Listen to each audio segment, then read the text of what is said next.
coming to the last part of the process, which is the personal interview, often people have heard varied accounts. Like some have been asked mostly related to their life, what is their TMA, why all the hooks are explored. Some people have also said that it is type of a stress interview there where they will constantly question all your answers and try to put you on a spot. So how was your experience, and how particularly can we prepare for a general management based personal interview? Anybody can start. I think we should start. Sure. So I'll go ahead with my experience. Again, I would like to highlight the point that time is something that everyone values. So any answer that you are trying to focus on should be small and crisp as soon as possible. And the point is, so when I did my GD, it was very fast. My GD was over, and I think within 3 minutes I was sent to my PI. Okay. So I had literally no time to think or even any prepared answers. All went down the drain. Okay. So I was really honest when I entered into the panel itself.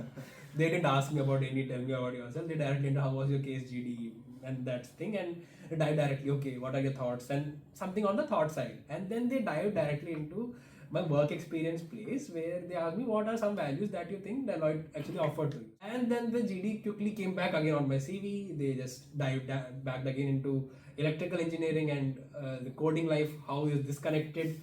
That thing definitely popped in. And then I told you about the coding question itself, that they somehow dived into that question. And okay, we are done with it. There was no expression on anyone's face. Yeah, in between I forgot to mention, there was a conflict related question that they were asking me. They pestered me a lot on that question itself. So like, have you had any conflict in life? So I just told about the acad group thing. Then they said, no, tell me something more. So tell me an example where there was a conflict and you couldn't find a middle route of it, and you were the side effect bearer, negative side bearer of it.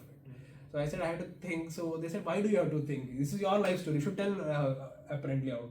So I couldn't think. I had to give the story out again as soon as possible. So the time is your time constrained. Again, it's so much fast-paced situation that you genuinely come out very honest in the speaking. Okay. And then the GD ended abruptly. Sorry, the PI ended abruptly. And so I did want to ask a question which I had prepared for the GD, for the interview itself, if I was getting selected in the morning. So I just told the sir, I have one question. Okay, yeah, sure. So then I asked it. They had an answer for it, and that's when I left. So overall, my experience was very haphazard for it somehow, but that's it. Okay, fair. Yeah, I think we can. So before telling about my experience, I would like to say that the process is very random. Yes. You can prepare how much you want to. The D-Day, if you're gonna get that job, you will get it. So in my case, there were 2 different panels for the interview and PI. So the same panel where you had GD, you had a different panel for your PI. What we got to know, I was pretty late in the hierarchy. So what we got to know was one panel was asking all behavioral and CV based questions, and one panel was asking only technical based question. In one panel, the interview time was like around 10 to 15 minutes max, but the another panel was going 30 minutes. So I mean, that all is very random. You don't know what they're looking for. Just be confident and do your best. Luckily, I got the panel where they were asking behavioral and CV based questions. That is, I feel, my strong suit. For GenMan, your profile is something that really matters. So I am a BBA graduate in finance. Then I worked in a startup for 2 years, and where I worked in various domains. More on the sales and marketing side of it, but I worked on it was a client-facing role, and I worked in business development and social media. So that's something that came out of it. And now here at SP, I am a marketing major. So I think that showed a little bit flexibility in my CV that they kind of focused upon in my interview. My interview was purely CV based. They randomly picked any word, any syllable, even a number that I mentioned in my CV, and asked me to explain that number. So I wrote the first line in my CV, they asked me about that, and I had to like speak and defend what I did, how I did for some time. Then they went in my POR section where they asked, okay, you headed this, what was your task and what did you learn from this? They were just trying to see what's your management style. As I said, that PORs for GenMan is very important. Then I had some experience in B2B sales. So that's what I think it worked in my favor, and they asked me if I'll be willing to work in that sector, because I think in GenMan role, B2B is something that you should really focus on. They really focus on. And then at last, you should know about the company. So in this case they had launched a new vertical, and they were asking this question to everyone: in which vertical of our company would you like to work on? And I think since morning they were getting answer that new vertical that they have launched, but they wanted to know something else. They're like, that is there. Apart from that, what do you want to work with? So there, if you're not prepared about the company, you will actually work in a disadvantage. So they can also ask you, okay, what do you think we do, and new recent happening into that particular vertical where you want to work in. So have a reason why do you want to work in that vertical. And mine was a very short interview, I'll say 10 to 15 minutes. And what I feel it was kind of a hygiene interview, because they were a little bit convinced from my GD only that they might like they want to go forward. But still, I think interview did play a very big role in getting to the final round. So mine was an extensive PI round. It was it was about 50 minutes to 1 hour long. So we had a MD CEO of a company and the CHR of another company. So right out the bat, again, they were so good people. Like when I entered the room, they both of them stood up and shook my hands. I have given so many interviews in my life, but never have I ever seen the panelists who are such a big portion of the people standing up and shaking hands with the interviewer. So I was very much impressed. So they calmed me down. They asked me to sit, asked me to drink some water. Then they started off, tell me something about yourself. So this is one question, guys, that you have to have a very good teammate. Ready. So from that, again, so I, like everyone, I had a lot of hooks in my TMAY, and they caught one hook and the discussion started from there. So there was one point on sustainability. So they asked the question on sustainability itself, like, what do you think about sustainability? What do you think about these green goals, carbon neutral goals that the countries are so much focusing on? And do you think our government is doing enough? So this was kind of a political question, kind of a GK question. So I was very much careful that I am not giving out way too many of my opinion. I did not want it to get it political. Luckily, the day before the case that I presented in the same company's interview was somewhere around this sustainability only. So I had a lot of facts in my mind, and I started speaking out those facts, that these are the numbers, this is where we stand, this is not. So that played to my advantage a bit. Then they started asking me questions from my CV itself. So they asked me questions from all the buckets in my CV. So they started with first work X, then second work X, and then my academic achievements, and then POR. And I thought that they will stop there, but no, they again started asking about projects and ECA. So ECA, so usually people don't prepare about their ECA points. So that is one thing I have seen. We all think that this is something is always neglected, but I I was lucky that I knew my ECA well, because I had a point of national level sports. So I used to play shot put, and they said, oh, you play shot put. Okay, tell me about shot put. How do you throw a shot put? I was like, like, do you want me to demonstrate here? They started laughing and like, no, you can tell. So I told them these are the things. And they started asking, like, what are the forces that is acting while you are throwing that shot? What kind of energy? Why it is it kinetic or potential? Is it rotational motion, or like is it linear motion? So all these kind of physics questions that were popping out, they were having fun basically. They were trying to see like how I would handle this kind of question. So yeah. So I think in-depth preparation of your CV to multi-level down. I think I have told this already that one of my projects, they started discussing totally about the business aspect of it, even though the project did not include any business part. So it was a product that we proposed to another company, and they said, okay, this product is good. Why don't you do something about it from an entrepreneurial perspective? Can you tell me what can be the market size of the product? I said since I knew the project well, I could give them correct numbers that this is the market size, probable market size, and all those kind of things. So they were trying to relate it with their company. They were thinking from the perspective that, okay, if we as a company launch this product, will you be able to do it or not? So that's why it is very important that you have everything. And also another thing, especially from the WorkX part, all the numbers that you are putting in, all the metrics that you are putting in, you must know thoroughly that how that number came. So they took a point of mine of improved efficiency by 7%. So they're like, okay, how did you improve efficiency? I said I did this. So how did it improve efficiency? Like how can you calculate that? This is so vague. So I had to give them the entire metric sheet. I told them that these are the situations.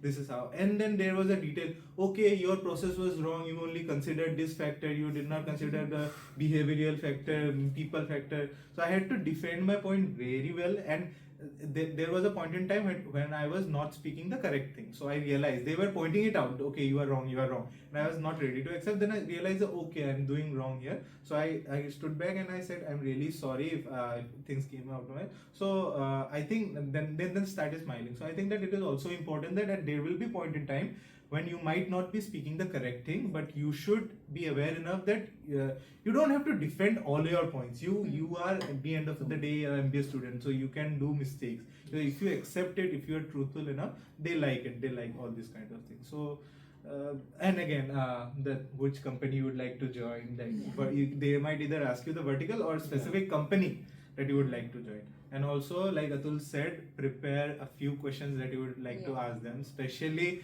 those questions that play out in favor of your knowledge domain. Okay. So I had 2 questions prepared, and I thought one was more of a statement that I would like to tell about a story of mine, and another was a detailed question. So what happened was that I thought I'll tell the story in the end if they tell me to do you have something to ask?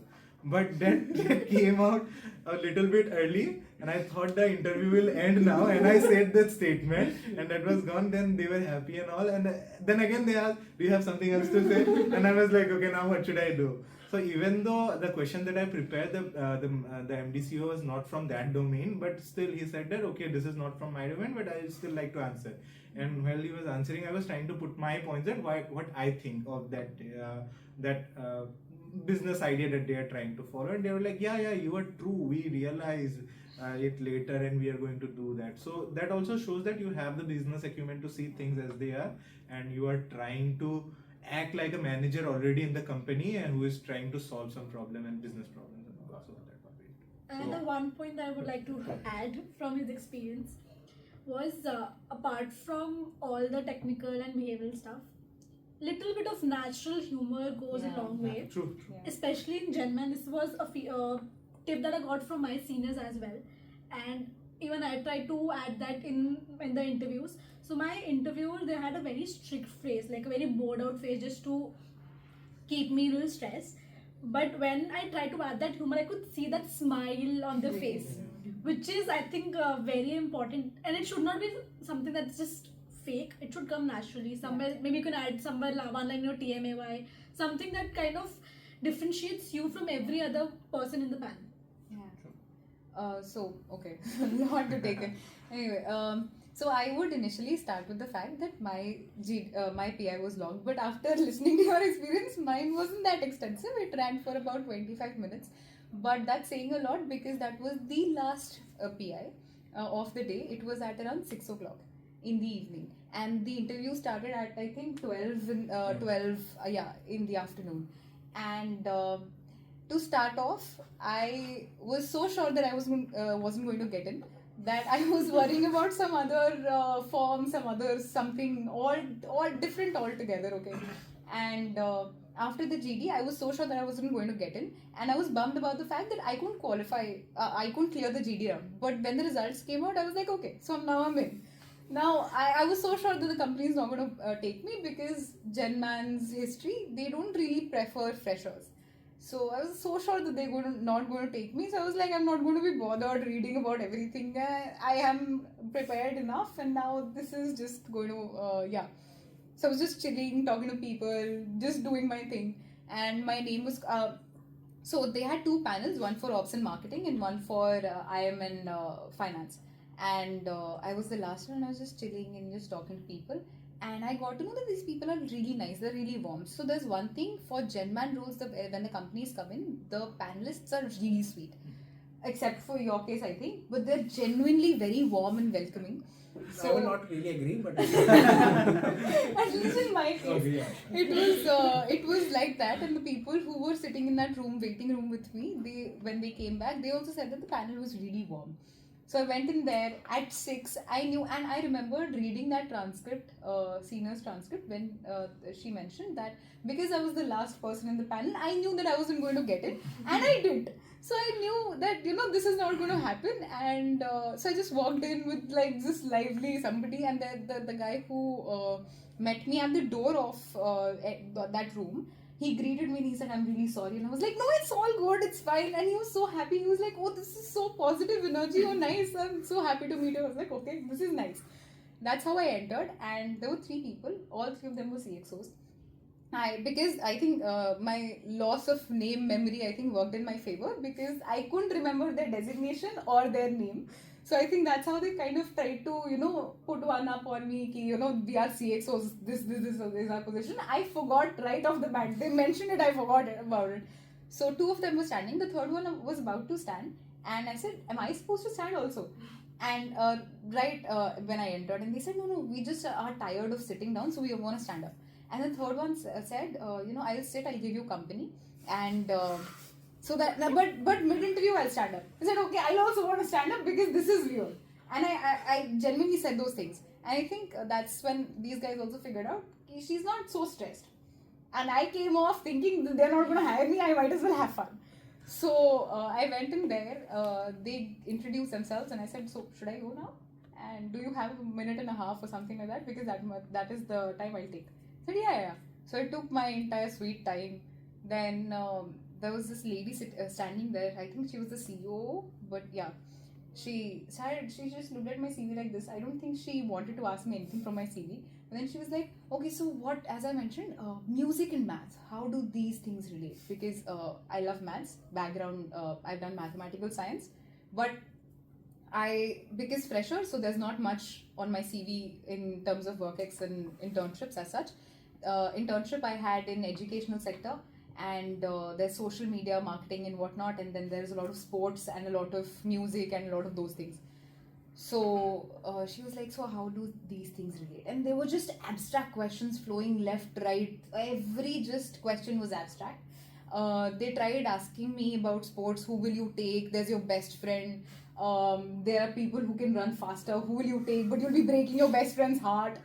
They were just going just back and forth about all of those things. But as long as what I felt was, as long as you're strong in what you believe in, that is what they're looking for. Somebody who's confident in their own skin. This is what I want to do, and this is why I want to do this. And I think this is how I'm going to. And even if they question you, they pester you with all those questions, do you want to change? Do you want to, change your answer because this is the situation? If you stay firm that, this is what I believe in and this is what I'm going to go with, then that speaks volumes about how you are as a person. Can you be easily swayed or not? Then I think I don't think there were any technical questions, but I think the only remotest thing that they asked me about my CV was pick any one project. And so they asked me which role do I usually assume. And genuinely what I what I have seen is people generally say that I assume a role of a leader. But in that moment I said it depends on the project. And that's when they asked me pick up a project. And randomly I picked up some project which I wasn't so confident about. I don't know why I picked it up, but just picked it up. So I picked that one up, and then they were like, "Okay, so what role did you assume here?" And I said, "Of this person, not particularly a title, but I said, I was doing this was my job. But in the other project, they didn't ask me, but I just extended it. In the other project, I also was a designer. But in this project, I was a leader." So it all depends on the context, how much I have to learn, how much I can guide, how much this can happen, whatever. But I think it was very conversational, and as long as you keep it conversational, it works in your favor. And as the question thing was talked about earlier, I think it's really important that you have good questions. And what I believe in is, I did not do my research about the company that much. I mean, of course, I listened in the PPT, but because I went in the entire process with the thought process that they're not going to hire freshers. So I didn't have my facts right, but because I had done a project on the company in my in term 1, so I knew about their innovations and whatnot. So that kind of played in my favor because it looked like I had done my deep research, because I knew that 2001 they acquired something, 2009 this is what they did. So what everybody does is ऊपर ऊपर का पढ़ लेता है, recent news. As Ria also mentioned, everybody talks about the recent news because that's what they read up. But when you talk about something which is integral, something that they did far back, and that you can only know when you have actually read up about the company. So that shines through when you're asking questions, when you're talking to them. And I think I knew in my interview I'm not kind of being overconfident about this, but I kind of knew in the interview because I asked them a question about that acquisition and that innovation, and they answered that. So I have done mathematical science, and they said we need people who've done mathematical science. They can apply those techniques and whatnot. And she smiled at me, and I was like, yeah, so this is good. We are good, I think. So yeah, I think cracking little bit jokes, but don't go out of your comfort zone. If you're not somebody who doesn't like to crack jokes, or don't step out of your comfort. I mean, of your own skin. Be yourself, genuinely be yourself, because they'll know. They've taken thousands of interviews, they'll see right through you, who you are as a person. And if you try to be somebody else, then it's not going to work in your favor at all. And there's no one way to crack interviews. It's just genuinely be yourself. Just have confidence in your own skin, and that's how you're going to end it. I remember one just extra thing.